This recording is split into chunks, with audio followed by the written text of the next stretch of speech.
improving life through supply chain change. If you love your Snickers or Milky Way chocolate bars, you will soon see a significant change. The packaging is going to be different from what you've been used to over the years, in a good way.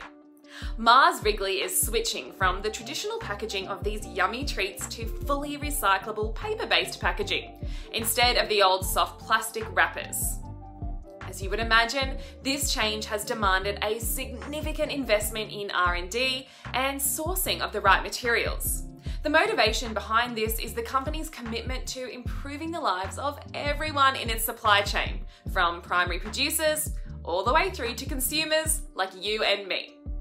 Mars has said that they've concentrated on finding efficiencies elsewhere in the business to avoid passing on the development costs to consumers, which includes their Ballarat factory now being fully solar powered as part of the parent company's billion-dollar commitment to sustainability.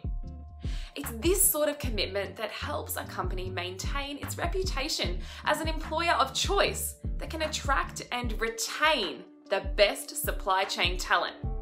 Which other companies are making similar advances that you can share?